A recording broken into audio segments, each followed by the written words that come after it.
So we're starting with a bare tank, almost bare. I did some Simmerit in it. The way I did this Simmerit, I actually have another video showing you guys how I did Simmerit with wood putty. This time I'm using Squadron putty. I made my own tool. You pretty much sharpen the tip of a sprue. You get it to the size that you want the Simmerit size at, and then you start from there. Of course, it's better to actually buy aftermarket Simmerit.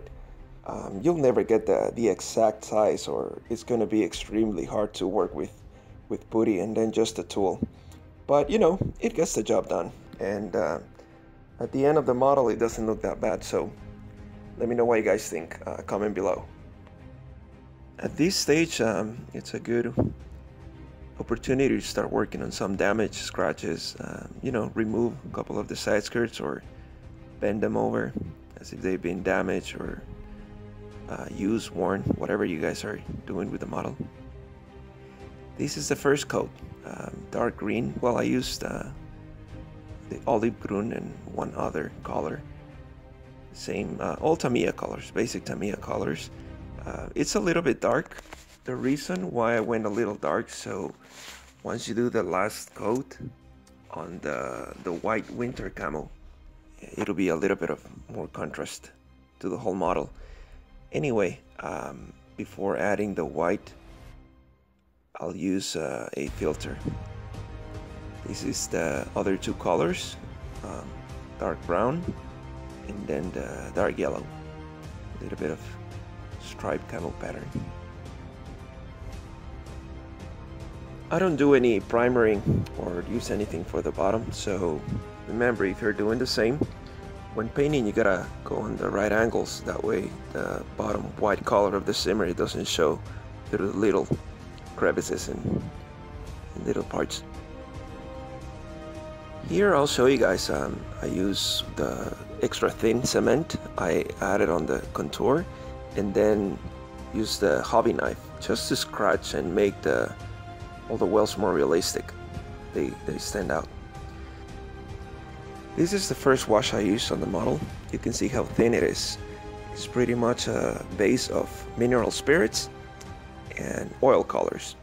So you can get it use it as thin as you can. That way it's better to lay more layers actually than just one thick one, and then you won't be happy with it. You can see how it blends all of the camo together. It's just to get a complete one-piece color and not so divided as when you just recently painted. So we're gonna do a little bit of chipping right before the white. That way, because if you do it only over the white when you're done with the whole camo, it's going to look like the white has been there for longer. And for these,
it will be to take it off with water.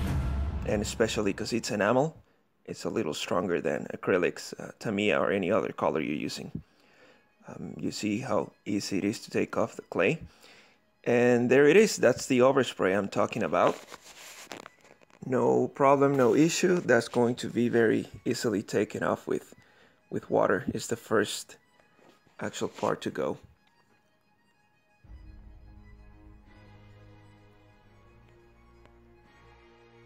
Make sure to pull the clay away from the model. Don't try to drag it, because then it'll leave like little pieces that are very hard, especially on the Simmerit side. It'll get on the little crevices and it'll be a pain to get it out with anything. So this is it. Once the thing is out, the whole clay is removed, you can see a white pattern over the camo. I'm happy with the result. Again, there's overspray on certain corners. That's gonna go away with the chipping, or on the chipping stage. So this is it, chipped. I used regular water, a little toothpick, and a brush.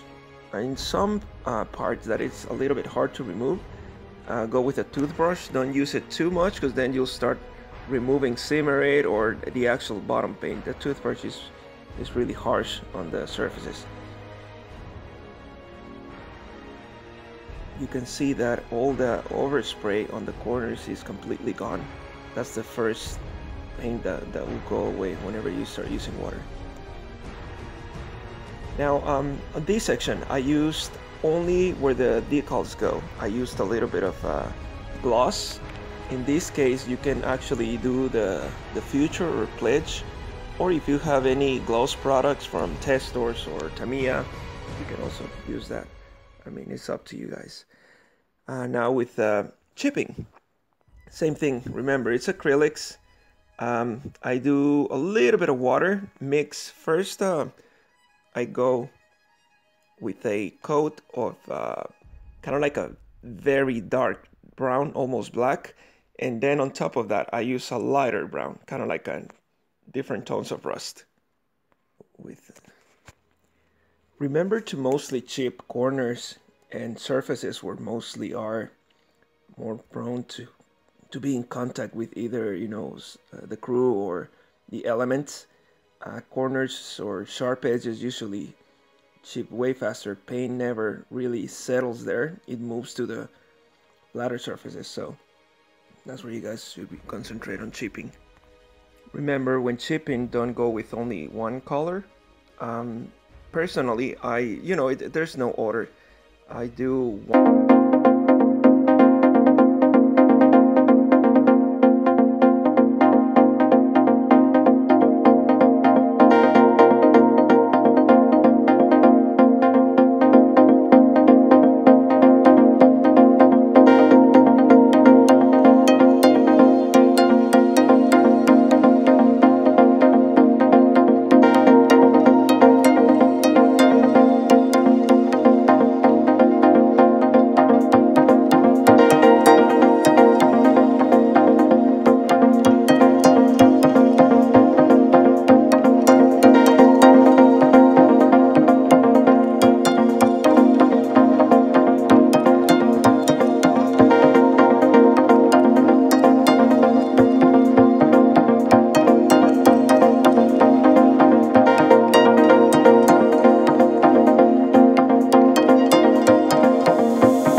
move to the next stage. This is kind of like a halo around rust spots. Have you ever seen that every time there's like a rust spot all around it, there's like this light orange color? What I'm using here, it's oil with tons of mineral spirits. It's like a super light wash. So the idea is to get it around where you did your chipping effects. So it creates that halo, that orange shade around rust spots. It looks very prone to stick out in the white parts. In the other parts you won't see it that much, but mostly on the white. So these you can do a little bit of streaking. Rain takes down a lot of the colors of the rust, so it streaks down. Now it's time to get dirty. So Tamiya, they offer this a screen, this kind of like a small mesh. That's what I use to filter my dirt. So you collect dirt from outside, and this is the result. You start filtering to get the smaller particles out, and that's what you're not going to use. They're way too big. So to scale, this is what we're going to use for mud: oil paints, mineral spirits, dirt, and here's where we're going to start using our pigments. Not pigments, but well, we create pigments out of the dry pastels.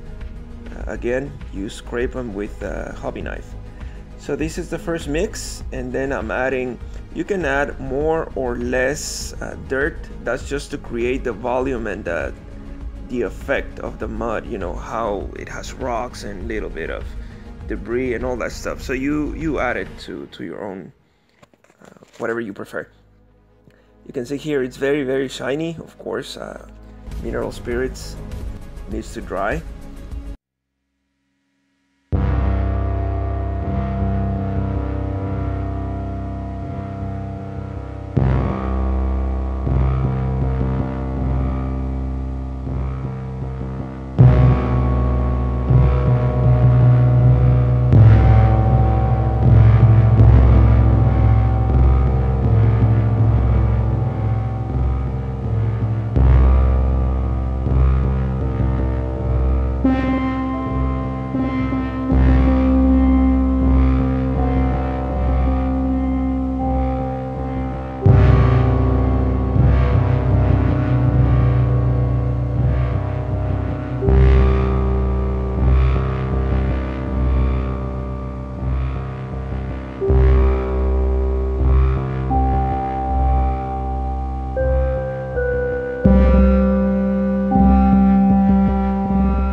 An old dirt that sticks to the tank and pretty much never goes away. Rain comes down, it just makes some streaks on top of it, but it never really washes away.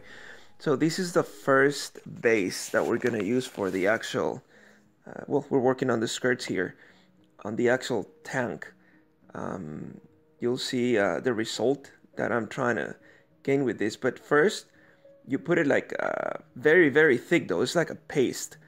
Again, it's a mix of oils, very little, if none, mineral spirits, and pigments. So next step is to get a wet brush with mineral spirits. You take away the excess, and then you start removing your first mix, little by little. Don't go crazy, because then you'll remove it all. Just try to do. Another thing, with streaking, there is streaking on tanks. Anything that you leave outside pretty much starts creating some kind of streaking. But it's not just streaking that you see in surfaces outside exposed to the elements. I mean, there is streaking, but there's also like different random patterns. So I don't know, I think it's how you prefer to do this. Some guys love to streak the whole tank. Personally, I don't do that much. I do it very subtle, so the eye kind of like catches it, but it's not too obvious. So you see here, I'm doing some movements that go down to with gravity, you know how gravity will pull water over the surfaces, and then some like other random ones.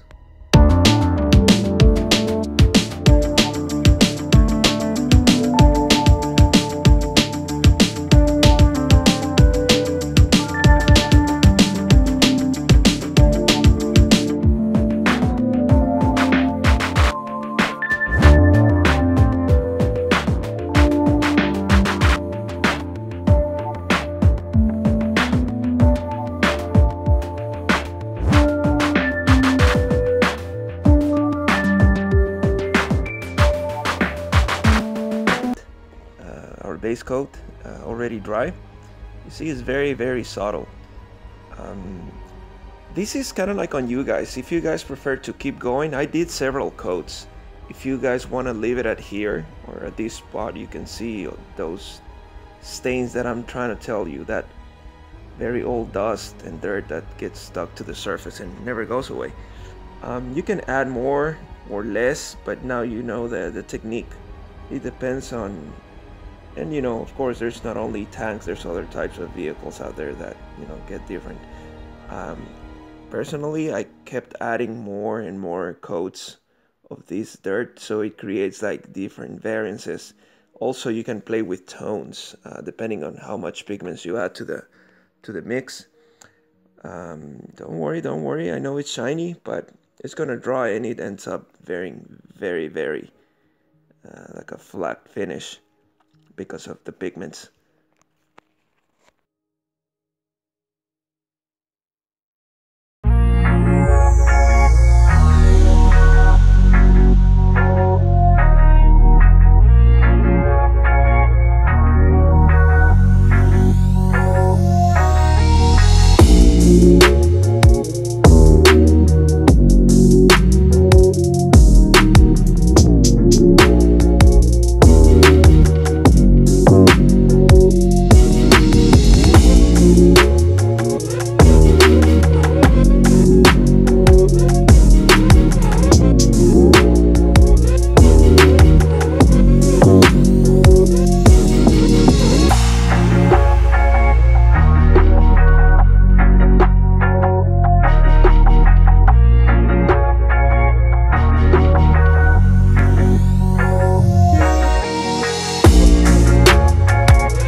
A little bit lacquer, you can go also with pledge. Lacquer, it's a little less dry, more satin than pledge.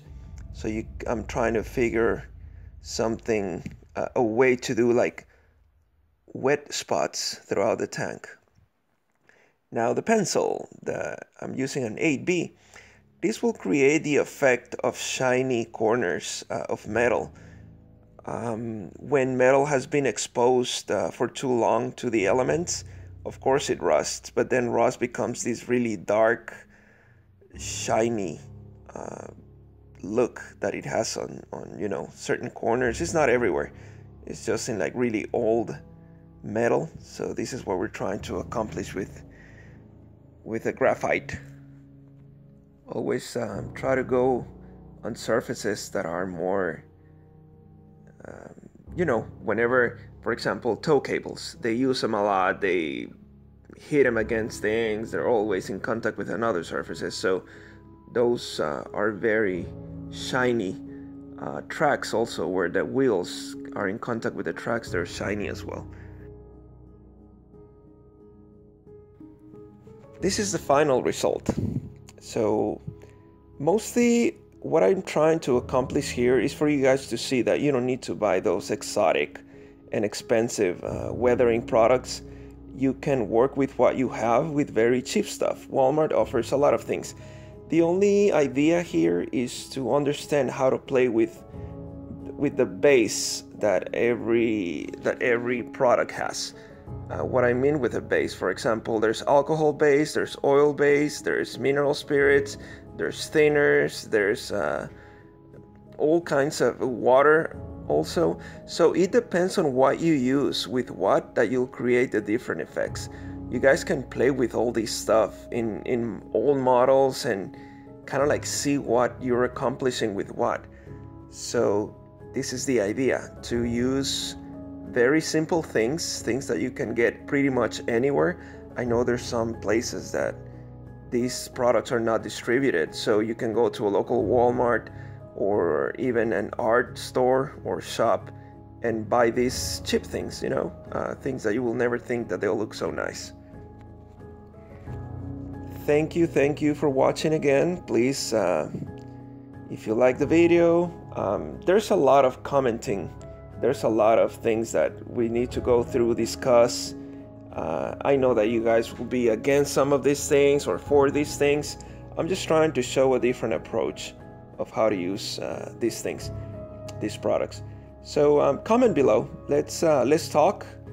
Let me know what you think. Please subscribe, share the video if you like it, and I'll see you guys later. I have some other cool videos to show you guys, other tricks, or I'm always experimenting with my models, so I'm pretty sure you guys are already aware of that. But I don't know, I think I'm happy with this result. Alright guys, thank you very much.